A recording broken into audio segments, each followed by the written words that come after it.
Mr. Alt, Mr. Bicycle, Mr. Calero. Here. Mrs. Love. Here. Mr. Miller. Here.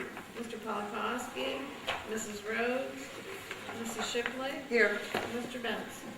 Yes, here. So, seven present. Let the record show that Mrs. Rhodes called and said she was not feeling well. She was been sick since yesterday. Oh, sorry, six present. Six present. Okay. Thank you, Mr. Moreno. Citizens' comments? Use my fingers. No citizens' comments this evening, sir. Business and finance, posting of proposed 2015-16 budget. It is recommended that the board grant permission for the administration to post the proposed final budget as presented for a 30-day period and authorize and direct the secretary to obtain the necessary advertisements therefor. Expenditures of $28,515,720. Revenues of $26,852,683, plus a fund balance of $1,663,037. This would set the millage at 72.41 mils for Westmoreland County and 14.3876 mils for Fayette County. Need a motion, please? So moved. Motion by Mr. Shipley, second. Second. Second by Mr. Calero. Questions or comments? Mr. Marnell? I have no question. Just no levity. Well, thank you. Will there be any millage increase with this? There's no millage increase. Well, that's, I would like to make sure we bring that right out. No millage increase. Okay, this is our fourth budget discussion for this year. So I think we're clicking along very well, moving towards a final adoption in June. Tonight, we're going to be jumping that first official legal hurdle of adopting a proposed 2015-16 general fund budget. And we need 30 days from tonight before we can set an adoption. So think about those days in June, anytime on or after Monday, June 22nd. And again, that's avoiding coming to work on that weekend. If you want to, no problem. Attached is a summary and other printouts of the proposed general fund budget. This is the official budget for final consideration in June. All those drafts that we had beforehand were just work in progress. We've updated all the detailed pages in the budget books. Thank those of you who dropped off your binders. We stuffed them for you. For those who didn't drop them off, we brought inserts, or you can turn your binders in tonight or tomorrow, whatever, and we'll be glad to stuff them for you. The updated net overall budgetary expenditures is increasing by $1,275,245, or 4.68% increase over the 14-15 budget. Now that's a decrease from where we started in March of $437,242. I made updates to local and state revenues to approximate current collections. Plus, for this proposed budget, I have used a 1.9% increase to our BEF, that's Basic Education Funding, as suggested by the Pennsylvania School Boards Association. So it's the first clue that, if anything, we'll at least get some sort of, call it a cost of living adjustment.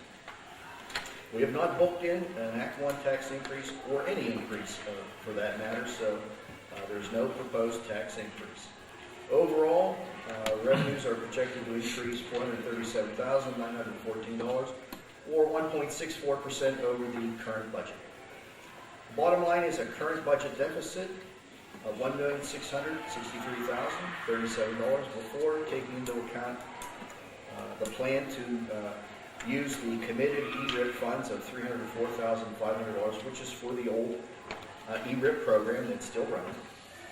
If need be, we have built into the expenditure budget budgetary reserves of $100,000. Using assigned fund balances of $156,000 for the new ERIP program for those 12 retirees that we have, and using assigned fund balances for those special projects and equipment at $442,026. That's in the highlighted blue section on page 2. And we've discussed those already. Therefore, our true current budgeted operating deficit is $660,551 versus the $1,410,165 from our first draft in March. A net overall improvement of $749,614. Some outstanding items to keep in mind for final adoption. We're still waiting on the Westmoreland Intermediate Unit for a special education budget. As of today, I don't believe it's been completed and distributed yet, but perhaps it has been, and it's under consideration. Our insurance broker, Mr. DeFurio, is doing his due diligence and seeking quotes. And right now we have a quote from UPMC to undercut Highmark Casualty and take over the workers' comp program, possibly saving $13,000. Now we're waiting for the Highmark quote to come in, and of course the PSBA, who we used to have for our workers' compensation coverage. As far as the rest of the insurance package, we're awaiting quotes from the PSBA, and Mr. DeFurio went to Ohio Casualty and Liberty Mutual to bid against them. So we're waiting for those quotes, expecting them hopefully by the end of the month or very early June.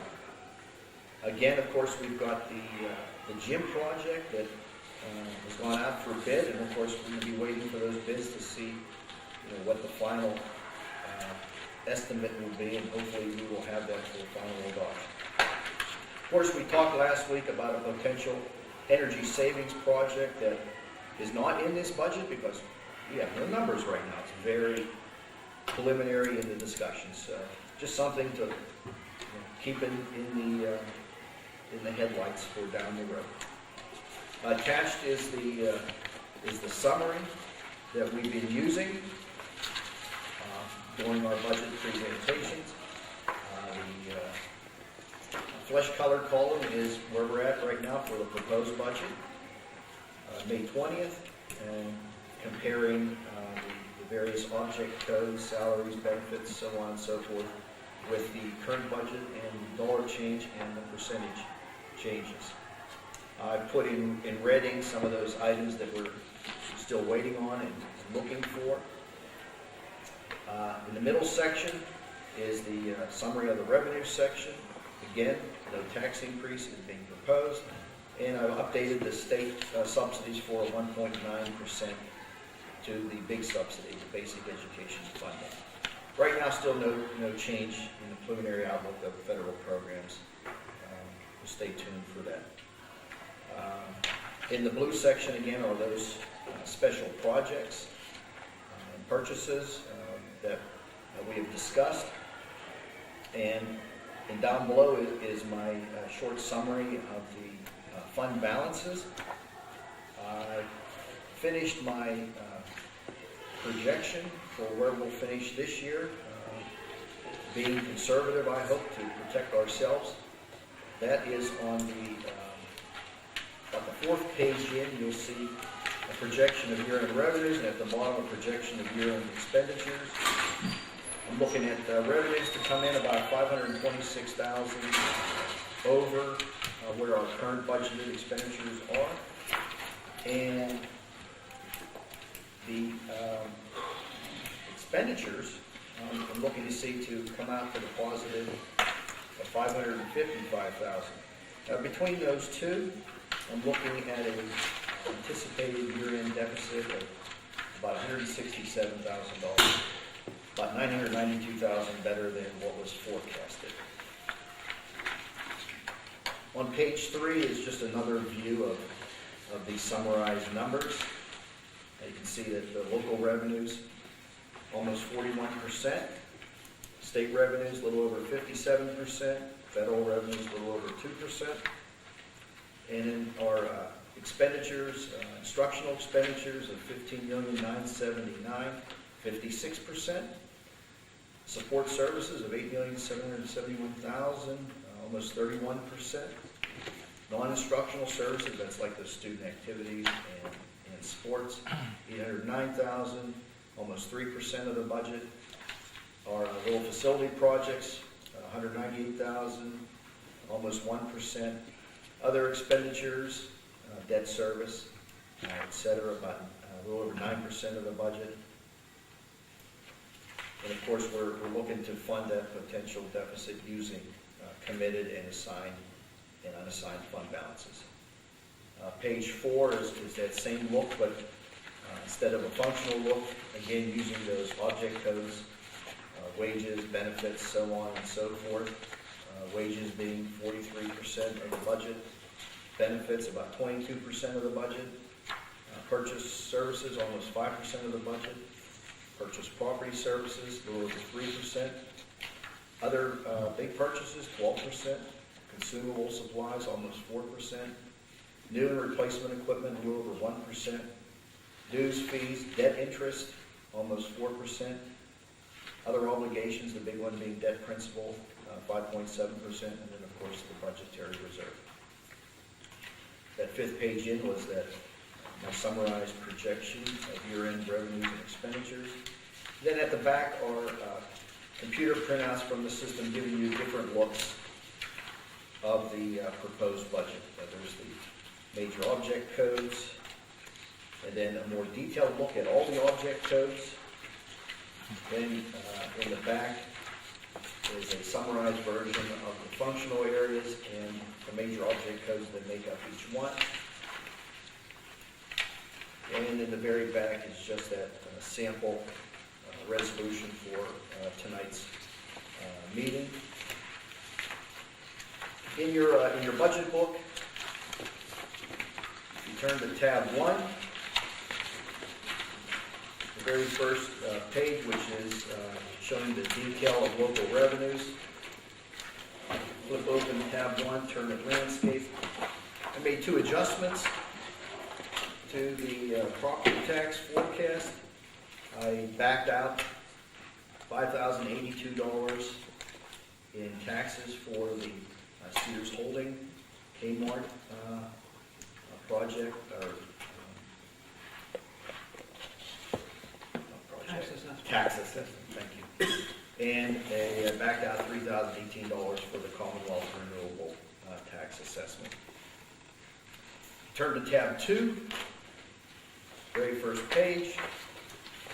And just briefly going through the very top there, line number 4 under the 7110, which is our basic education subsidy. I booked in that $175,673 for that 1.9% increase in our basic ed funding. Then under tab 5, the very first page, just to point out some of the changes that have taken place from that very first draft that we had. I have booked in the new ERIC program, which is 12 retirees at $13,000 each. So that's $156,000. And I had to book in something I missed in the first draft, was the payment to those retirees for their unused sick days at the current rate of $50 per day. That comes out to be $48,300. Under the next section there, you'll see team leadership stipends. I adjusted that to the, which will be the new rate for next year at $2,500 each, and I think we have 14 of those folks at $35,000. Then the very next number, we were talking about a potential of 10 replacements out of the 12 retirees, so I booked the 10 at the beginning wage rate of $39,755, so that's $397,550. And of course, those folks may end up being in different places in the actual budget, but for simplicity's sake, I put them in that spot. All the employees are now budgeted in this current draft, so you see their names, you see the salary step that they're going to be at, and the salary that goes with that step. And I just want to point out that I started to plug in the names of the retirees. I didn't do that through all the sections, I should have, but just so that you know that the 12 retirees are not booked in projected salaries.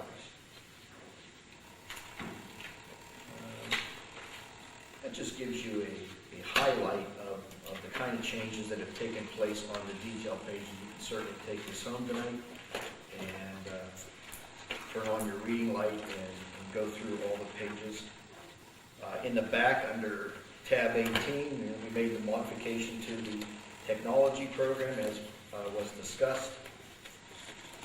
I left in there one item that I know Mr. Pushkar really wants and the high school needs, is the phone system upgrade at $5,000. So I left that in there again.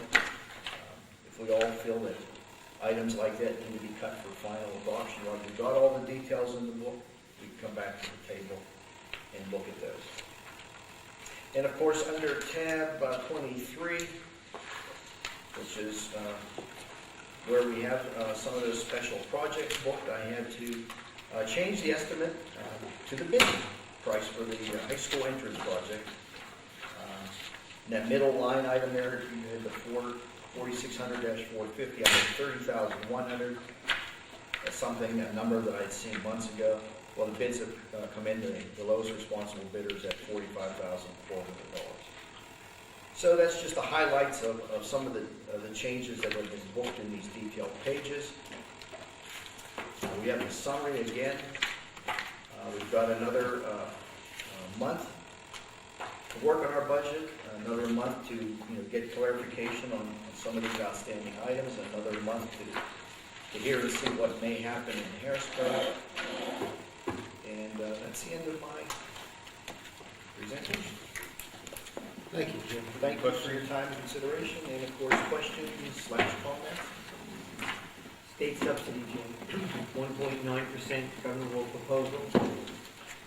Yes. That is what he did propose on Well, that. actually, he proposed a lot more, but somewhere buried in their discussions was that initial, some people call it like a hold harmless, some people would call it like a CPI adjustment of 1.9%.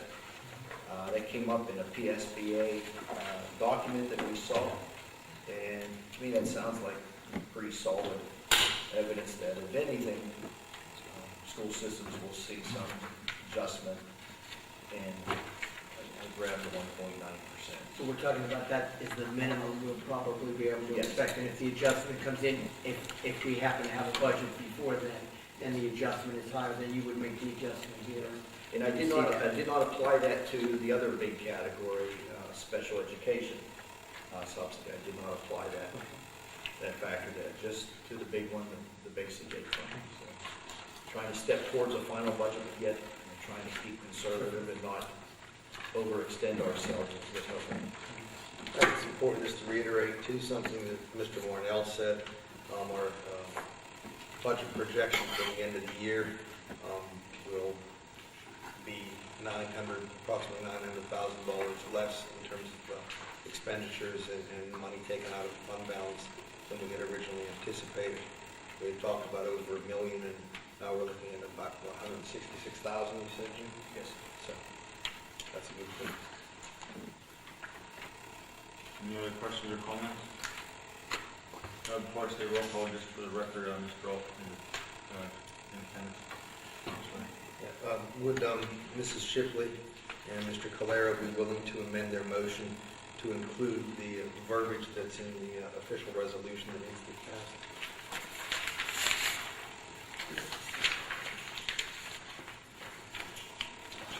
Did you get a copy of it? May 20th? Yes. Single Yes. sheet, your table. Oh. Yes. Basically, it's what we said in the motion, but it just does all the required language in it. Yes, I have it. I'll amend my motion. Any other questions or comments? Roll call, please. Mr. Calero, Yes. Mrs. Love? Yes. Mr. Miller? Yes.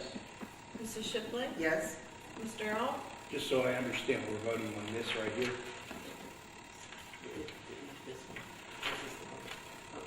Yeah, it's basically the same thing, but that resolution just has a lot more of the verbiage in it. No. It's preliminary budget as discussed with no tax increase. Mr. Beistel? Yes. Mr. Benz? Yes, since there's no tax increase, so.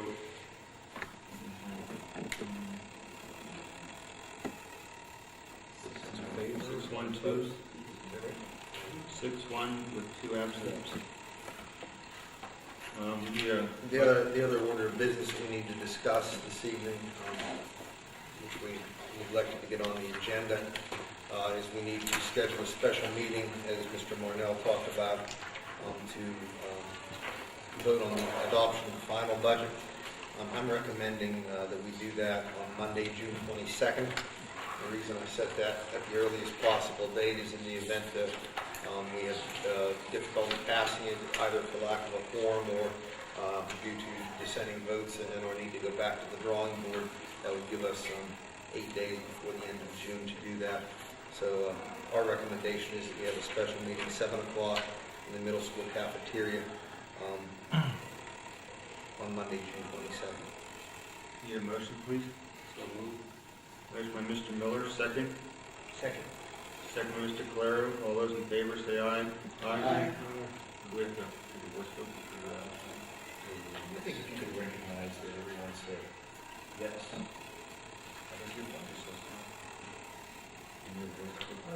You didn't have anybody in opposition? No. No, okay, then I guess. 7 in favor. 7 with 1 with, or, yeah, 7 with 2 absent. So that passes. Need a motion to recess the executive session for personnel. Motion by Mr. Shipley, second by Mr. Feinstein.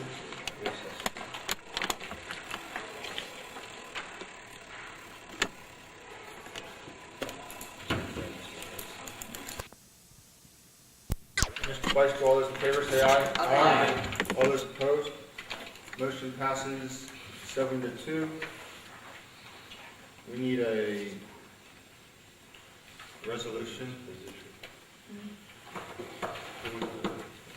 We'll entertain a motion to open the position of working buildings and grounds supervisor as of June 30th, 2015. So moved. Motion by Mr. Calero, second. I'll second. Second by Mr. Alt, is that? Mr. Alt, question or comments? All those, voice vote, roll call? Mr. Beistel? Yes. Mr. Calero? Yes. Mrs. Love? Yes. Mr. Miller? No. Mrs. Shipley? Yes. Mr. Alt? Yes. Mr. Benz? Yes, motion passes 6. I'm sorry, 6-1-2? Yeah, 6-1 and 2 absent. Need a motion, or anybody have anything to bring up? Citizens' comments? Motion to adjourn from anyone? Motion by Mr. Miller, second. Hold on Second by one second. Vice- That wasn't an agenda item, and you didn't ask for citizens' comments before the motion was made. I realize there's only one person here, I'm sorry. but I'm going to ask you to redo that.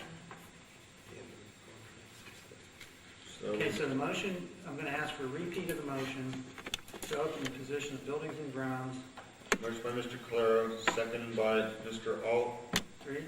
Agreed. Question? Yes. Effective June 30th. Are there any comments from the public? Do we need a roll call or just? Yes. Mr. Alt? Yes. Mr. Beistel? Yes. Mr. Calero? Yes. Mrs. Love? Yes. Mr. Miller? No. Mrs. Shipley? Yes. Mr. Benz? Yes, motion passes 6-1 with 2 absent. Need a motion to adjourn. So be it. Motion by Mr. Weisel, second. Second. Second by Mr. Calero. All those in favor say aye. Aye. All those